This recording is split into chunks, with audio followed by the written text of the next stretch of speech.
All right, y'all, what's poppin', man? This is Cool to Do It on YouTube, man. A spiffy guy for 55, and we back with another video vibe, man. This one right here, though, this is different. You know what I mean?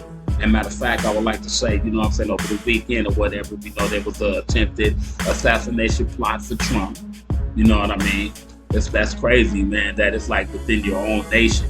And what's so crazy, too, is, and this is what people don't understand.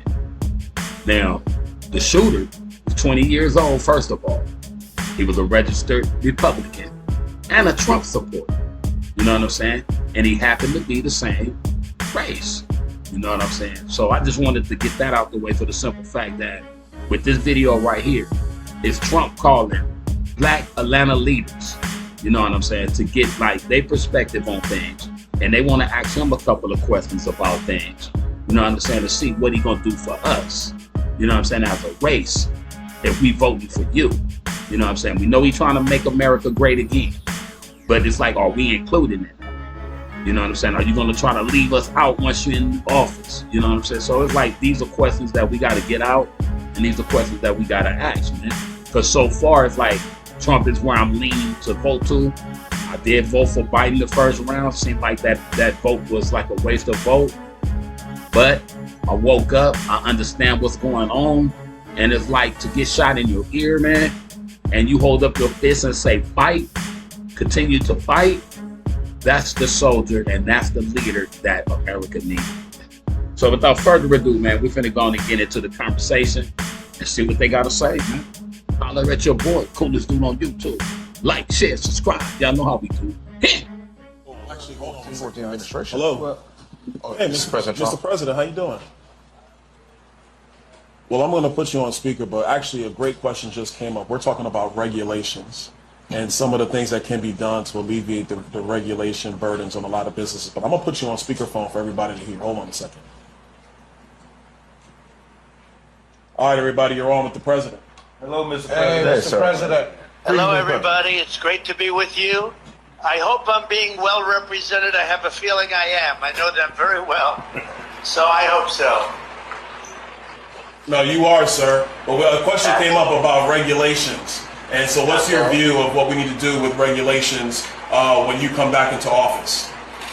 Well, as you know, I cut taxes and regulations more than any other president. We had the biggest tax cut, and bigger even than the Reagan tax cuts. And I also cut regulations far more than any other president. And they have put a lot of them back already. We will get them cut so fast. And you know, it's very interesting when I went to business leaders and said, which was more important, these big tax cuts or these big regulation cuts? Almost every one of them said regulation cuts.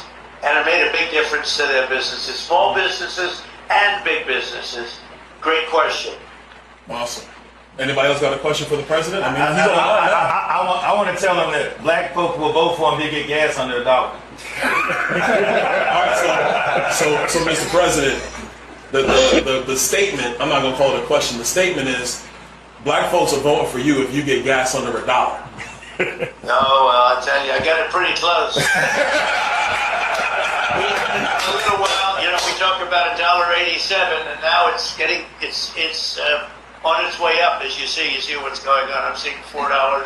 I'm seeing $4.50, depending on where you buy it. But we actually had it to $1.87, and we had it to $1.52 at one point. You know, different points. But we had the gasoline as low as it's been in a long time. So I don't know if I can guarantee $1, but we're going to get it as low as we can. And that's a big spur for the economy. The lower you get it, that's a big spur for the economy. Hey, Mr. President, it's Wesley Hunt here. How you doing, sir? Hi, Wesley. I got a question for you. You've been talking a lot about no tax on tips. If you could kind of talk about that and what impact that would have, not just on the black community, but on everyone. I think it's a winner for all of us, and it's your idea. So if you could kind of talk about that, that'd be great, sir.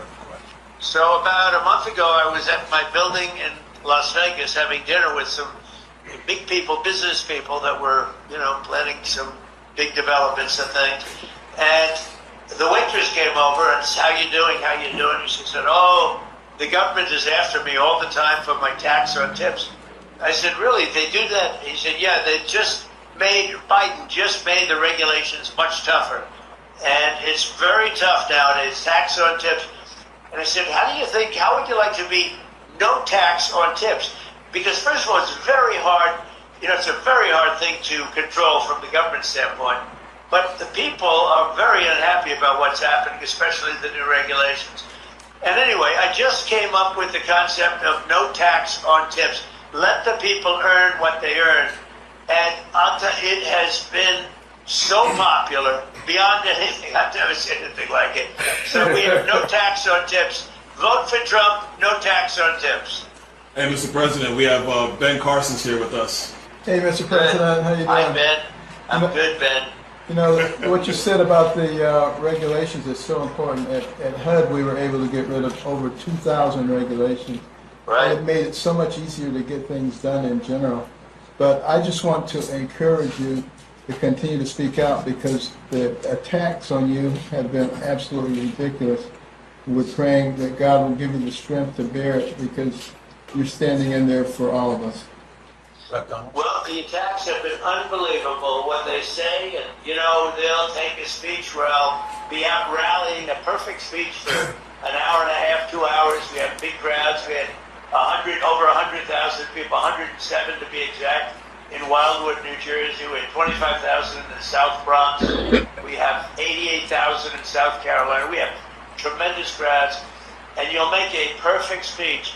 And this lowlife Biden will take the speech, him and his people, and they'll cut sentences out, cut words out, cut sentences out. Oh, Trump, look, you didn't make a good speech. You didn't make a good speech.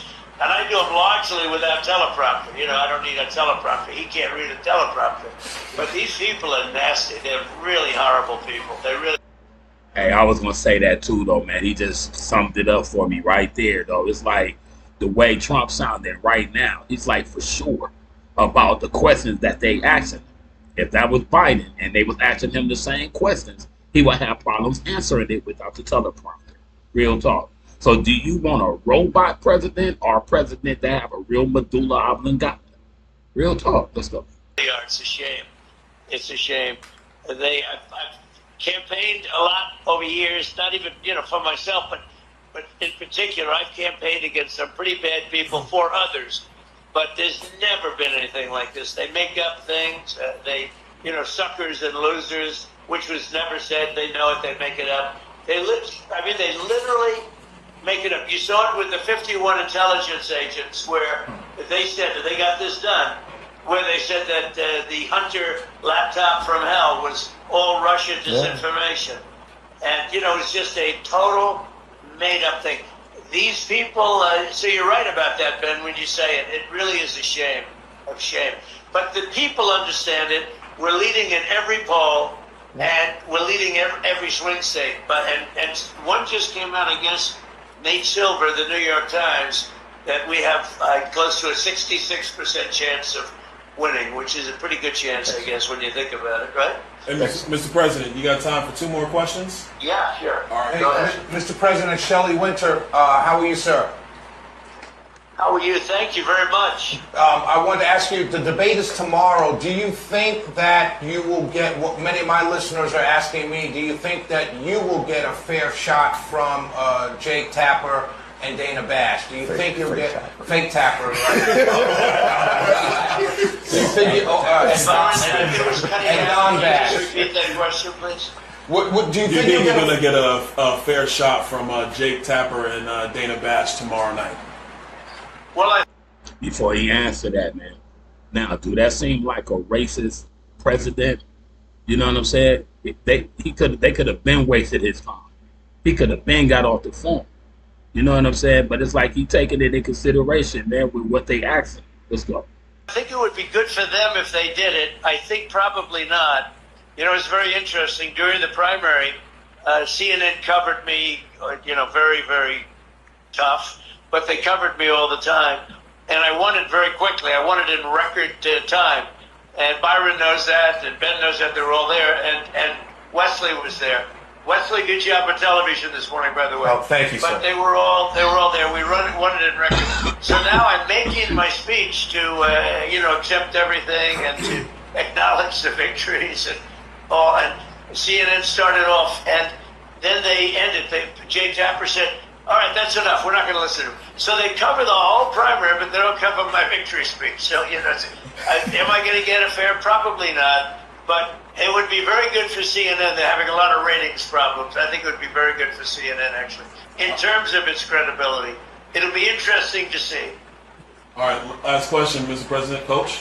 Yes, Mr. President, how are we doing today, sir? Hi, Coach. All right, my question is, in the black community, it's been made a big deal about how you have been kind of railroaded here as far as your court cases go and everything. Yeah. And the support that you'll receive from the black community is kind of like a sympathetic kind of support, because it's understood that we've received similar, not even similar, but basically we've been railroaded since the day we came here. We felt that way, right? So if you can acknowledge that you are getting support from black people because of this, then we can kind of acknowledge that we have been getting railroaded. So my question is, what can you do about those Alvin Braggs on your side that have been doing such railroading from the time? What can we do about those Fonnie Willises and Alvin Braggs that are, you know, right now sending some poor black person to jail for some crime that they're doing? Well, you know, it's an amazing thing when this happened.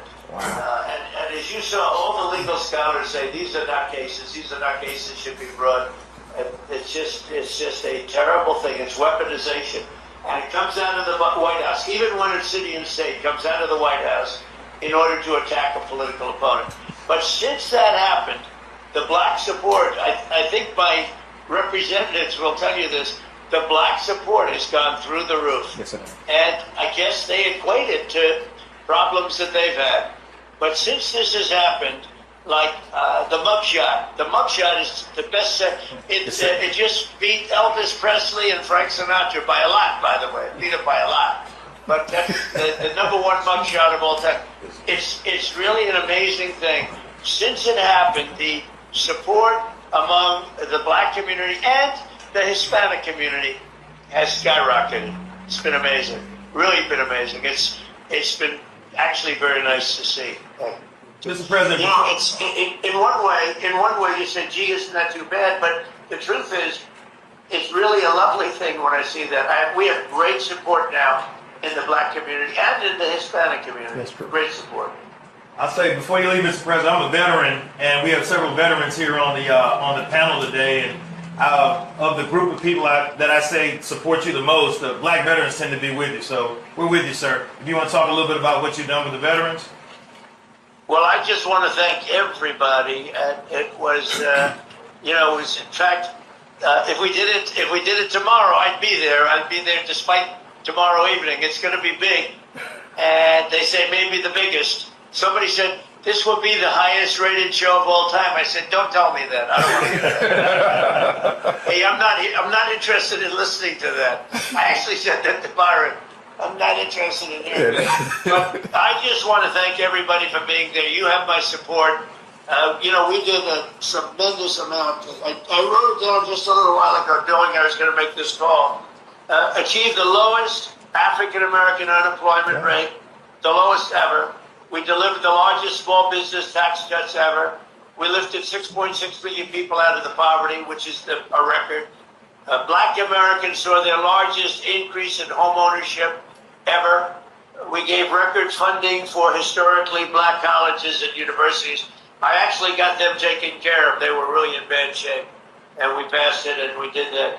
We passed historic criminal justice reform, which nobody else could get. And when I left office, we had almost no inflation, virtually no inflation, which is a killer in the black community and every other community, frankly. And it's just a killer. We had absolutely the best, most beautiful. We had very little inflation, and now the inflation is a disaster. It's killing the black community, and it's killing the country. Inflation. It's known as a country buster. So we did all those things, and nobody else came close. And we'll do them again, and we'll do them even better. All right, Mr. President, thank you. Thank you, sir. See you tomorrow. Thank you all. Okay, I'll see you tomorrow. Hope I see you all tomorrow. Thanks a lot. Yes, sir. Bye, everybody. You know what I'm saying? So That's a take on that right there. And he basically, answered them fluent like. In other words, he didn't stumble over what they was asking him. He getting right to the point of what he planned on doing. You know what I'm saying? So that's why I say we got to take this vote very serious. And now we had this attempted assassination of him. If they would have succeeded, or if the dude would have succeeded with that, it would have been an automatic mistake right there. You know what I'm saying? And like I said, though, I'm not racist at all. I love everybody. But I'm glad it wasn't one of us that attempted to do that. That's all I wanted to say about that. I don't know racist level at all. I'm just glad it wasn't one of us that tried that, because it'll look worse. You know what I'm saying? And what they talking about right now, it'll be way different from right now. You know what I mean? Even though they did kill the suspect. You know what I mean? But it's just the point and the idea of one of us trying to do that. I'm just glad it wasn't one of us, man. And the dude was 20 years old. He was a Trump supporter and he was a Republican. So I don't know why he tried that. We almost succeeded with it, but God got better plans, man. So we up out of here, man. Please do it on YouTube, man. Glad y'all watched. Hope you watch. Like, share, subscribe if it's beneficial in your life. We're going to keep them coming, man. One love. Y'all know what to do.